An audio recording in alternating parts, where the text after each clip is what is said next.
and I respected that, you know. But at some point, I can't really get real into a lot of details on what caused me and her to start coming around each other more. But I want to say this. Now, it was one particular time, I don't know if she was like falling out with him, and then she was falling out with him and trying to get with me. I can't really just pinpoint that part of it, but I want to share my part on what happened, the true events, the event that I can remember, the things that I can remember about the situation. So one particular day, now mind you, I think they were still in a relationship. They were still a couple, right? And I went and for some reason I went and picked her up and brought her to, it was a dope house. We was upstairs hustling. And I remember her telling me she didn't want to go in the wind branch. And I remember saying, "You gonna be cool. You can come over, you can be cool." And we went up we was the upstairs apartment where we was in there hustling. I think it was a dope house, crack house or whatever. We hustling and I smoking weed, and before I know it, somebody knocked on the door. It was him. Somebody opened it. He was beating on the door. So I remember the female telling me, my friend, right? Don't open the door. Don't open the door. And for some reason, I can't remember. I just know the door opened and she shot out. No, matter of fact, I think she maybe opened. I just know she ran out the door. And when she ran out the door, he grabbed her shirt and her shirt got pulled off, and she was running, no shirt, breasts out, her titties was out.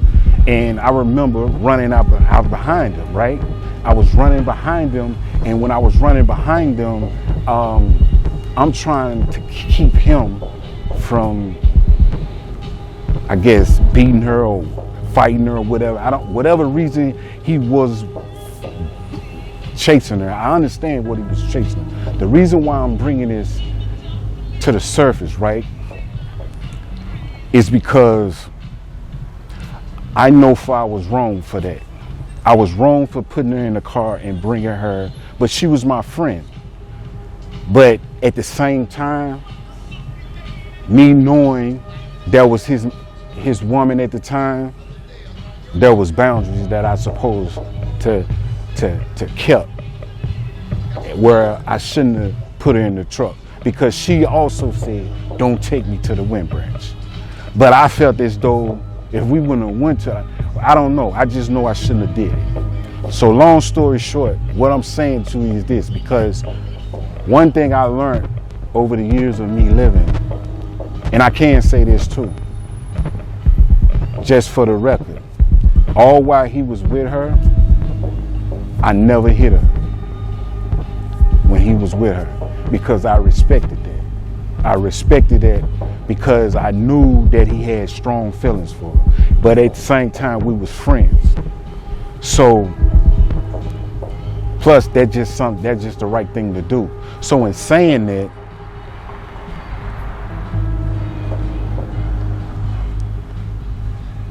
I think like in some of those moments, I remember like some of the people in the circle, people in the wind branch, they had hit the same girl.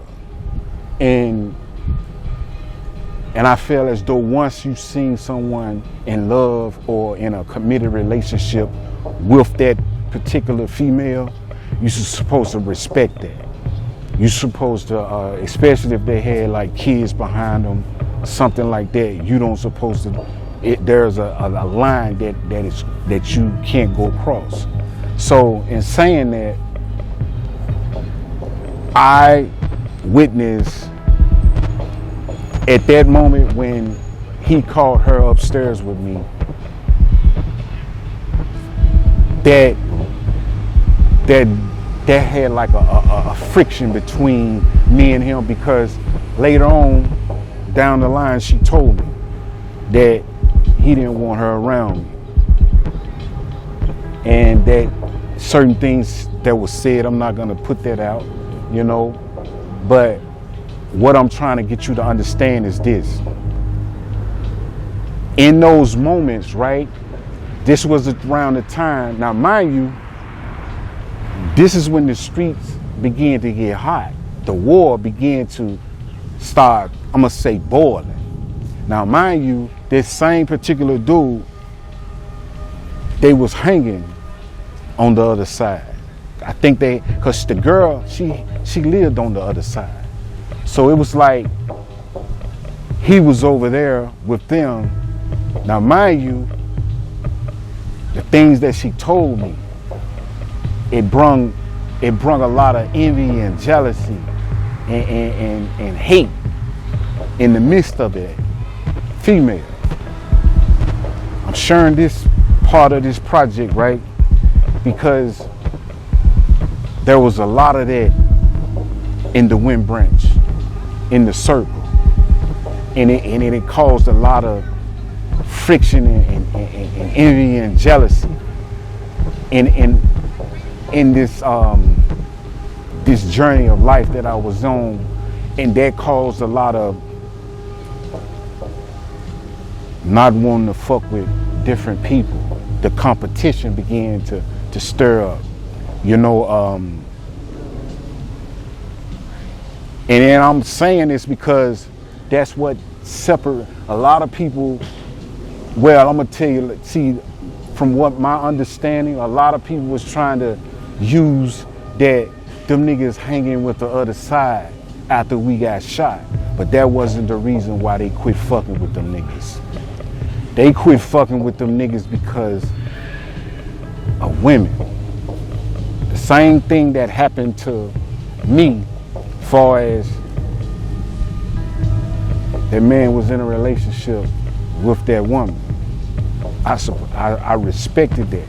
But at the same time, I didn't respect it because, like I said, I don't know, like I said, I shouldn't have, me and her being friends, I still supposed to not put her in that truck and bring her to the Wind Branch. In saying that, the same situation happened in another situation where he was in a relationship. Not him, but it was another person that hustled in the Wind Branch. He hustled, he had a girl over there. He was in a relationship with her. When they split, the other guy came along.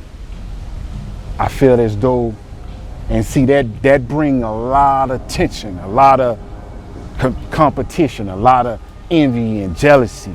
And that what separated the rest of them niggas from the original members. But I want to say this, for the record, just to get this shit straight.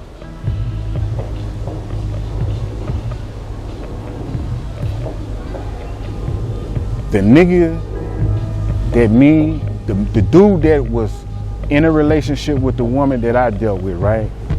One thing I can say about him, he wasn't an original member of the original clique from the Rain Tree. But I'm gonna say this, and I gotta keep it 100. He wasn't scared to shoot. When we went over, when we was going over and spinning in them cars, he spent with us. So I ain't gonna take his credit. But at the same time, in the end, he went to the other side. You know what I'm saying? So I gotta keep it 100. He kept it 100. He spent with us. He shot, but it was niggas that claimed W.B.C. that I witnessed, didn't shoot not one bullet. So I gotta keep it 100 with him. You know, even though we don't see eye to eye to this day, I can say I remember seeing him spinning.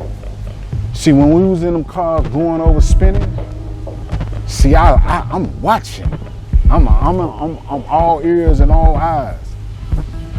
seen who was shooting, seen who was really, when shit got heated, they was really there, you know? So in saying that, right, this project that I'm creating, this particular episode that I'm sharing with you all now, I'm sharing with you all this message to let you all know that if you and your homeboys or your partners or someone you grew up with, if he's dating someone and you know he got true feelings for her, really love her, right? He ain't even gotta love her. I just feel like if he was just fucking her, he was just fucking her, right? And even if he say, I ain't fucked up about her, I ain't fuck that bitch, you fuck her, I feel as though that's the ego and pride. Don't do it.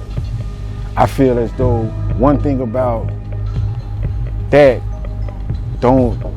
I feel as though you don't go behind your partners. Don't go behind someone, you know, because at the same time it can get real grimy. You know, I look at that situation like when he came and knocked on that door and she ran out the apartment. She ran all the way to the other side. Others know what the other side means, you know? And she could have ran into a car. She could have got hit by a car. She could have, whatever. She could have failed. And, you know, I just look at all that, you know? So I'm just, you know, like I said, certain situations, you see what I'm saying? Like, if you're in a circle of niggas you call your niggas, y'all hustling together. They're a woman or someone that their baby mothers and stuff like that is off limits.